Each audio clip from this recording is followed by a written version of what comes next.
This is Dr. Borghi, and I'm here with a video about my book, Snap Together Essays. And you may have read this book, you may have not read this book, but it actually doesn't matter for this video if you read it, if you haven't read it, but you might want to read it after you watch this video. So you may be a student who's watching this video because I'm a college professor. I've been a college professor for the past 20 something years, and I'm also a special education specialist, and I teach at the elementary school level as well. So all of my lessons, I try to make them adaptable to all age levels, all age groups. But this lesson in particular is for students. But if you're an educator watching, you can adapt this for students, and I'll kind of explain how you can do that while we're going through the video. So I'm going to be doing a narration, but while I'm narrating, you will also see on the screen how this works. Basically, today we're going to be building stuff. We're going to build a house today. I know, it's very exciting. I'm excited about building a house too. So we're going to start with some building bricks, but I just want to mention that I use these only because I have them on hand, and this is something I already had when I wrote this book. If I had magnet blocks, then we'd be using those. So you can use magnet blocks, you can use wooden blocks, you can use like those big plastic blocks that stick together, but you can just use whatever you want. It just has to be a building tool. So some kind of blocks. You can even do this online. Like I will link you to like a virtual building thing. So you can use like a light bright to create things, an Etch a Sketch, whatever the heck you want, you can use it. But my example is with these building bricks. It doesn't matter what building bricks you have. Again, you can use blocks, you can use magnet tiles, you can use any type of building materials that you like. And in fact, I have had students make this out of paper. Like I had a student that was really into building stuff out of paper. So we did this with paper. So it's up to you how you want to build it. But the key here is that you want to be able to label this. And so you might want to get some sticky notes or something like that that you can stick on it. In my case, I like to use whiteboard markers, and you can just write right on the building bricks and then it erases. So it's kind of nice. And you're going to build. So you're going to build a house. And the house has to have three things. So this is all you need to know. The house must have three things. So if you are a teacher, you would tell your students, okay, you're going to build a house today in groups or by yourself, and just depending on how many materials you have. And for my students who are watching this video, you're going to build a house with something that you have at your house. So go around, find some building materials. I don't care what they are. And it could even be aluminum foil. I'm just giving some options or ideas. There's no right or wrong answer here. It's just you're going to build a house. So the house needs to have three things. It needs to have a floor. So it has to have like a foundation / floor. It needs to have supporting walls. It needs to have at least 3 supporting walls, but if you want to add additional walls, feel free.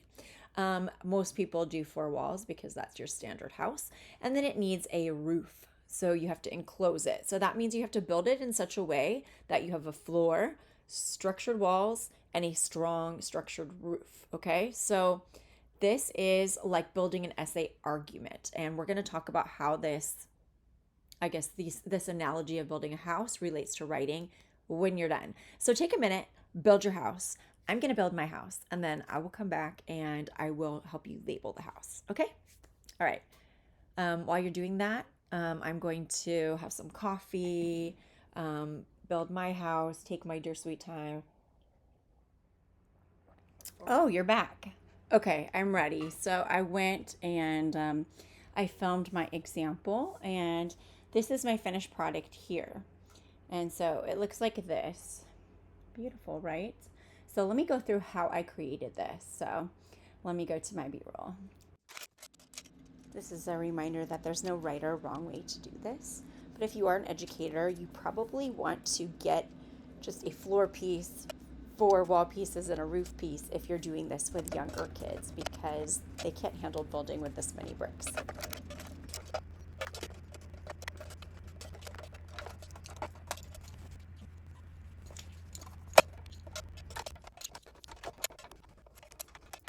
Kind of nice.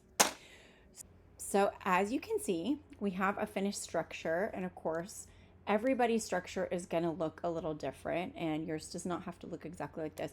I have a door right here, but literally the only reason I have a door there is because I didn't have enough Legos to like support the argument that I made. And once you have your house built, you're going to label the house, okay? So you're going to label it with your whiteboard marker. And you're going to label first the floor. So the floor structure, you're going to label introduction / floor. So you want to write the word introduction, you want to write the word floor on that bottom piece. The walls, the supporting walls, you're going to write on them supporting walls equals supporting paragraphs. Bam. Okay, then lastly, you're going to create the roof for the house, and you're going to label that roof. Conclusion. All right, so a lot of people are like, but Dr. B, like it's backwards. And the answer is, it is not backwards. Listen.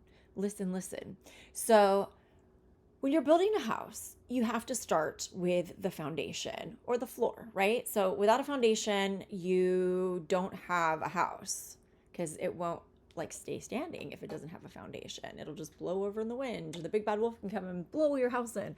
You don't want that. You want a really strong house.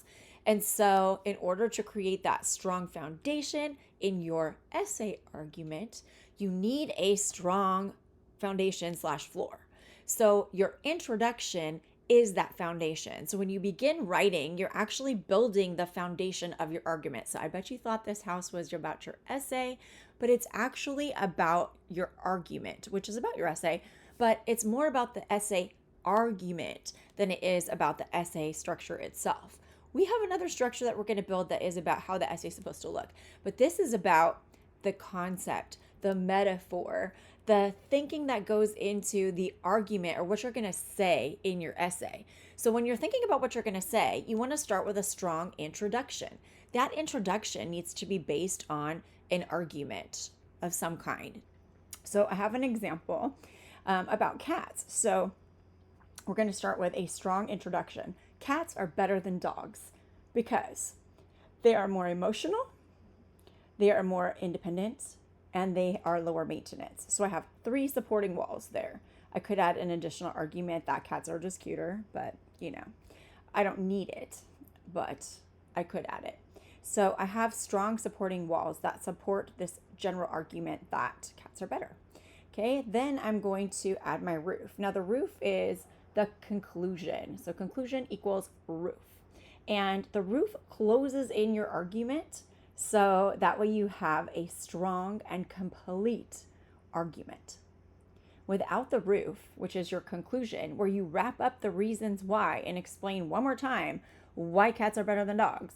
So you'd say like cats are better than dogs because they are more emotional, more independent, and lower maintenance. My supporting paragraphs are going to be about those 3 things. So cats are more emotional because, there's research on this showing that cats actually are tuned to human emotions. And if they sense that you're having a hard time, that's when they'll come over and offer their support and love. And that people with heart conditions actually have lower blood pressure after interacting with cats. And the fact that cats are more emotional means that they have more empathy and they show more emotion to their human beings, their owners. They're more independent. So this is our second wall, right? So cats are more independent. They require less work. You don't have to take them on walks like dogs. You can if you want. Some cats will go on a leash and everything.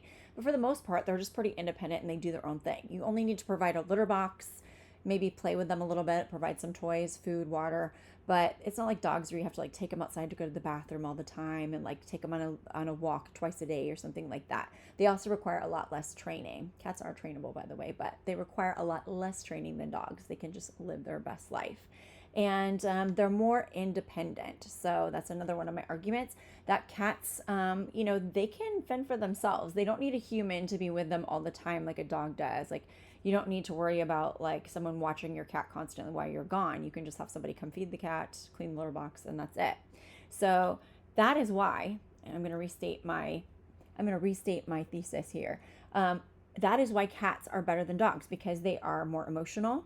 they're more independent, and they're lower maintenance, which means having a cat is a much better plan if you want a pet that is more self-sufficient. And that's why cats are better than dogs. And of course, I'm a cat person, so I could also make an argument for the other side that dogs are better than cats if I liked dogs better, right?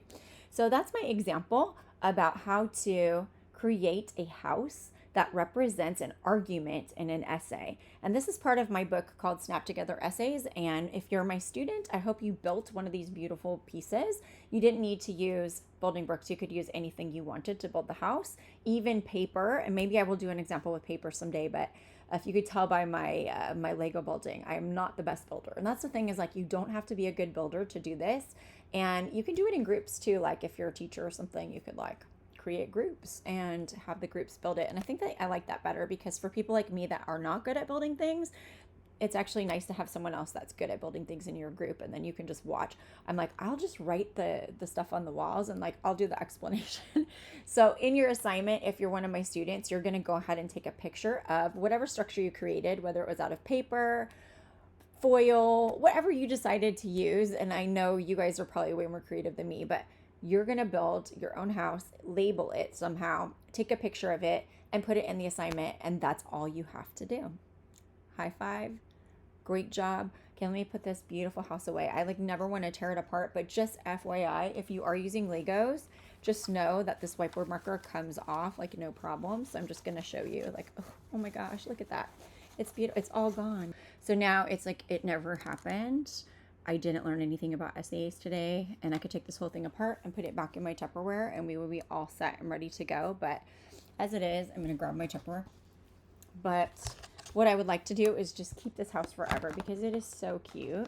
It doesn't really fit in my Tupperware, but like, I worked so hard on this. I don't want to destroy it. It's so cute. So I'm going to just save it for later. Oh, it's so cute.